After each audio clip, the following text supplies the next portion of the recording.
Hey folk, I'm Shallows and welcome back to Forge. So how do we, as a forger, communicate to our players? And what do I mean by this? Why is this even important? And why is there a talking wolf on my screen? Well, not to worry, the wolf won't bite. But also in any cases, there's a lot to consider when making a map in Forge. There's a vast quantity of elements that go into the development and design. In this video, we'll be talking about one key element of visual communication. In this instance, that's primarily through the use of colours. And what I mean by this is, as a forger, you need to communicate a various degree of emotions, moods, elements, features, paths, and criteria to a player, often within split-second decisions or through players' instincts, without making it convoluted towards the map flow or gameplay or style.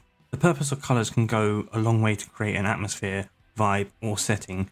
Using a style or palette of colours will set the basis of the map of if the map is happy, sad, scary, daunting, and any other number of variable moods.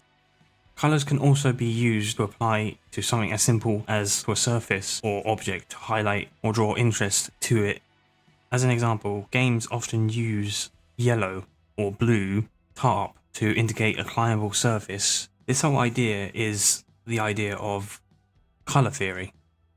One of my favourite examples when I studied game design was the use of gold within God of War and how it's used to lead the player to a path forward, creating what's known as a golden path, because within that game it's established to the player that gold is tied to the narrative of the game and therefore progression. And this is where we can apply these kind of principles and way of thinking to Forge. If we associate colours, tones to features and highlights, or to draw visual attention to the player without needing a word. Using the idea of universal colours such as reds, yellows, blues means players are likely to have an understanding of what you're wanting to say without saying it. So with these ideas in mind, how can we use these colours in Forge? Well, let's put you into colour theory. That pun worked better in my head. It's worth noting that whilst I'll be covering a level of detail, this is more of an overview or to give a general consensus of colour theory, as the subject can go into various amounts of detail, and in some ways there's no right way to do it. For the sake of keeping this video fairly accessible, interesting and concise, I've chosen to stick to an overarching level of detail. But if you're interested in learning more, I have attached various resources in the description below. So once you read yourself with a like, comment and subscribe, I won't apologise for that pun. Let's get into the rest of this video.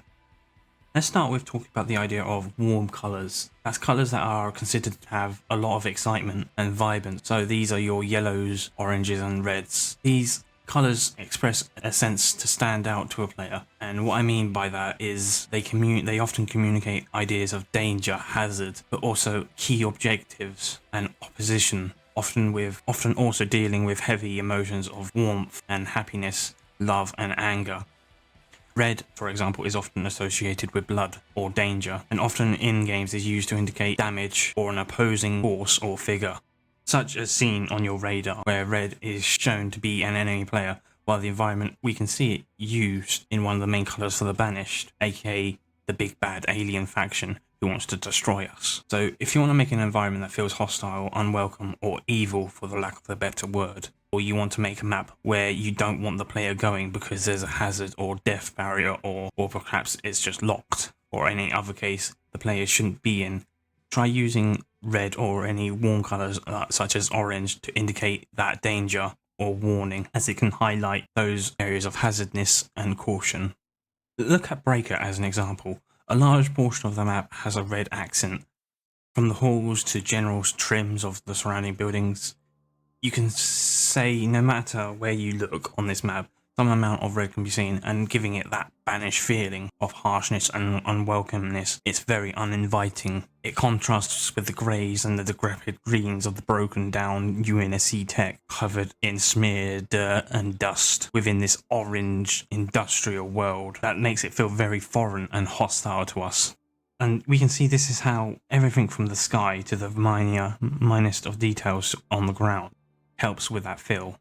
If I was to use some medical image manipulation, Photoshop in broad speaking, to change the sky and overall lighting, you can see how the mood of this screenshot changes from this to this. The blues add a more welcoming, recognizable vibe to it, and in some ways it doesn't feel quite right. And while we still have these red and warmer colours, that their contrast and mood changes from one of intense harshness to, strangely in my opinion, more complementary contrast against the blue. We can also see warm colours can be used in these positive connotations. Again, think about red, which can mean love, courage and compassion, as well as joy, whilst yellows and oranges give a sense of new life, new dawns, enthusiasm, lots of energy. You can say there's a tropical, uplifting beat with them, a sense that can be comforting or relaxing. Think about the sunset and the sunrise. Often these are thought of times of rest, calmness, a new day, a new dawn. We can see that warm colours can give a variety of expressions, and whilst they can be used mainly in a negative connotation, they can also be used in a positive connotation, and are often great to highlight essential or key areas of interest within the map, and or to add a particular mood, theme or style to go with the general aesthetic of this map. So we have the warm colours, and now we also have the idea of cool colours.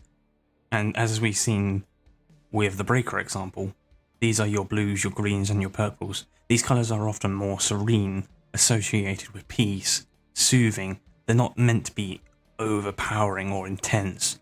These colours recede within the visual space, and they often strangely make the place feel larger than it actually is. We can also see how it can be used within places like the UNSC's logos, which mainly uses blues and whites within their logos, or as an example of the real world, within the UN itself, who uses blue in their logo. It's a show of good that gives that sense of peace and safeness. You can see blues used a lot in game. Again, look at the radar, which uses blue to highlight friendlies, giving you that idea of secureness of your friends, your buddies behind you. And a great example of the use of blues within Halo itself is the Forerunners, which gives this sense of grandness to their architecture, linking their structures to making them feel futuristic and expanse and otherworldly. It makes their architecture stand out.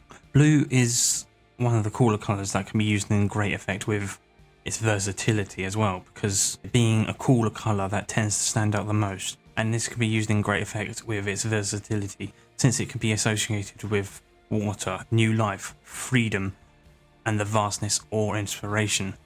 But also at the same time, it's a colour that can be wise, serious, and intuitious. It's often used in places of authority to show its stability and innovation. Blue is one of these colours that can be very versatile but confusing to use, to define, because of this vastness. But many people also say it's very magical because of its association with pureness and nature and control. We can look at Chasm as a great example of a relatively small space made larger because of its use of blues. It has that magical, or better put, futuristic vibe, making this even more open, with the light blues at the top, which contrasts down into the void of the darkness of the lower depths of the chasm. And we can also see how it also contrasts with the yellow gold on the other side. This is a common trick, by the way. Think red versus blue. It's an easy way to show what side of the map you are on. Another notable cool colour is green, which is often associated alongside blue, being a colour often used associated with its harmony. Green has that sense of nature, luck, prosperity, wealth, and good health. It's a colour that I find is used either as a filler or as a standout when it comes to designing a map. As it's been used for nature, it can blend in with certain elements. As we can see with Catalyst being reclaimed by nature and the green is overtaking the blue, it accents the map in a way that this area has been here for a long time. Purples and violets are an interesting cool colour.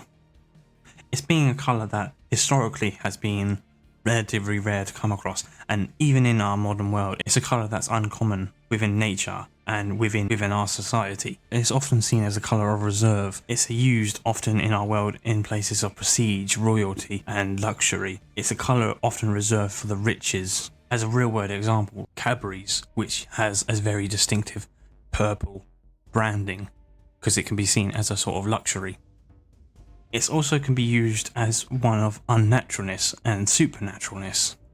It's one that can be untrusting, it can be poison, or better put, corruption.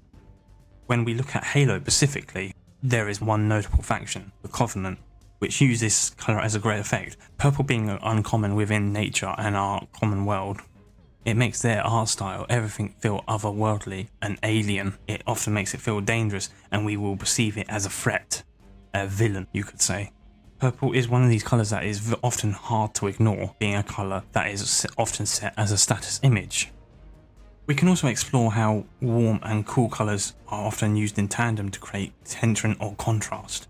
As mentioned with Chasm and throughout this video, I've talked about contrast somewhat. It's often used to show sides of the map, red versus blue and the like. But we can also use it to make areas stand out. Behemoth, as another example, has yellows and the oranges for its desert, but that is subdued by the greyness and blues that contrasts the Forerunner architecture, which creates this grander texture, futuristic feeling. Pairing these opposite colours with each other creates great contrasts on map. Think about pairing red and green to make a sense of unease, while pairing blue and orange creates this sense of vibrancy and excitement. I want to cover one last point, tone. And when I talk about tone, I mean tone of brightness and saturation of colours, which plays this quintessential role in colour theory that can have a great impact on the feeling and the emotion of your map. As a general rule of thumb, the brighter a colour is, the more vibrant it is generally, the more it stands out, while the darker and more saturated colours makes it look more subdued, which can make a more calming atmosphere. It can also open a door to one of horror and scariness. Think about how the blueness of the sky can turn into the dark blue of the ocean depths, making something that's otherwise calming and welcoming into a piece of unknown darkness and uncertainty into a void of sorts.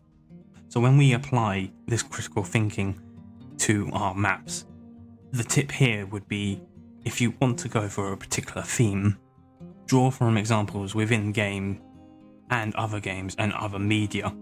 See how they use their colours to convey the emotion, the meaning, the power, or otherwise tone. Colour is a very important and is an extremely powerful form of visual communication, which, as we have explored, can change the fundamentals of your map and its atmosphere. And with this in conclusion, colour theory in general is a powerful tool that creates these immersive, engaging Forge maps. And by understanding how different colours can affect the mood and atmosphere of your map, you can create a more cohesive and effective experience for your players. I hope you found this video helpful, and if you have any questions or suggestions on what I should talk on next, leave them in the comments below, and as always, stay safe, stay well, and until next time, take care.